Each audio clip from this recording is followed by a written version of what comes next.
একজন বিধর্মীর লেখা কোনো গান কেন দেশের জাতিসংগীত হবে? দেখেন,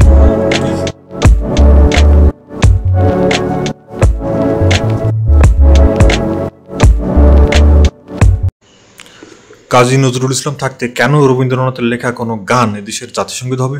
অন্য দেশের একজনের লোকের কোনো লেখা কোনো গান কেন বাংলাদেশের জাতিসংগীত হবে? কেন? কাজী নজরুল ইসলাম আছেন, কাজী নজরুল ইসলাম থাকতে কেন অন্য একজন মানুষের লেখা জাতিসংগীত হিসেবে নির্বাচন করা হবে? এই যুক্তিতে বিশ্বাসী একজনের সাথে আজকে কথা হচ্ছিল। তো ওনাকে আমি বললাম যে কাজী নজরুল ইসলাম উনিও তো ভারতের একজন মানুষ, উনি তো আমাদের দেশের না। তখন তিনি খুবই অবাক হলেন, তিনি আসলেই জানতেন না যে ওনার বাসা হচ্ছে, কাজী নজরুল ইসলামের বাসা হচ্ছে যে আমাদের দেশে না। তিনি হয়তো ভেবেছিলেন যে কাজী নজরুল ইসলামের জন্ম চুরুলিয়া মনে হয় বাংলাদেশের কোনো একটা জায়গা। এরপরেও তিনি মানতে নারাজ। এরপরের যুক্তি কি জানেন? এরপরের যুক্তি হচ্ছে তিনি দেখাচ্ছেন যে একজন বিধর্মীর লেখা কোনো গান কেন দেশের জাতিসংগীত হবে।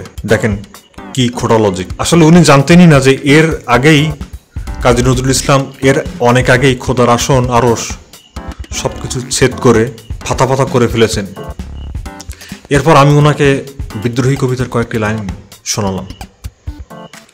চন্দ্র সূর্য গ্রহ তারা ছাড়ি, ভুলোক দুলোক গোলক ভেদিয়া, খোদার আসন ছেদিয়া, উঠিয়াছে চির বিস্ময় আমি বিশ্ববিধাত্রীর, মম ললাটে রুদ্র ভগবান, জলে রাজ রজটিকা দীপ্ত জয়শ্রীর। উনি তখন চুপ করে গেলেন। উনার চুপচাপ থাকায় আমি জিজ্ঞাসা করলাম, আপনি কি জানেন কাজী নজরুল ইসলাম যাকে বিয়ে করেছিলেন উনি ছিলেন একজন বিধর্মী? ওনার তো তখন চোখ ছানা বড় হয়ে গেল। এবং ওনার নাম ছিলেন প্রমীলা দেবী। এবং আরেকটা ব্যাপার হচ্ছে যে হিন্দু মুসলিম এই ট্যাগটা, এই ভেদাভেদ দূর করার জন্য তিনি নিজের ছেলের নাম রেখেছিলেন কৃষ্ণ মোহাম্মদ। এটাও উনি জানতেন না। আসলে কবিদের কোনো জাতপাত হয় না, কবিরা আসলে ধর্ম জাত এগুলোর বাইরে। ধর্ম দিয়ে কবিদের আবদ্ধ করে রাখা যায় না। তাই আগে আসলে মুসলমান হওয়ার আগে যে বিষয়টা সবচেয়ে বেশি জরুরি সেটা হচ্ছে মানুষ হওয়া। 1905 সালের বঙ্গভঙ্গ আন্দোলনের প্রেক্ষিতে এই গানটি রচনা করা হয়েছিল। আমার সোনার বাংলা গানটি রচিত হয়েছিল শিলাইদহের ডাকপিয়ন গগন হরকরা রচিত আমি কোথায় পাবো তারে, আমার মনের মানুষ জেরে সুরের অনুষঙ্গে।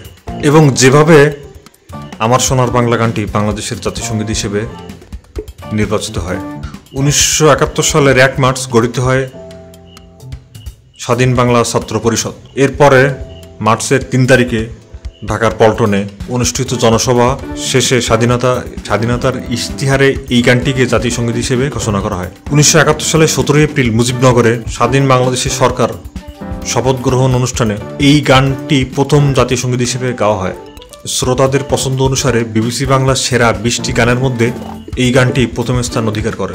2014 সালের 26শে মার্চ ঢাকার জাতীয় প্যারেড ময়দানে একই সাথে 2,54,537 জন জাতিসংগীত গাওয়ার মাধ্যমে গিনেস বিশ্ব রেকর্ড করে। চলচ্চিত্রকার জহির রায়হান 1970 সালে মুক্তিপ্রাপ্ত তার বিখ্যাত কাহিনীচিত্রে জীবন থেকে নেওয়া কাহিনীচিত্রে এই গানের চলচ্চিত্রায়ন করেন।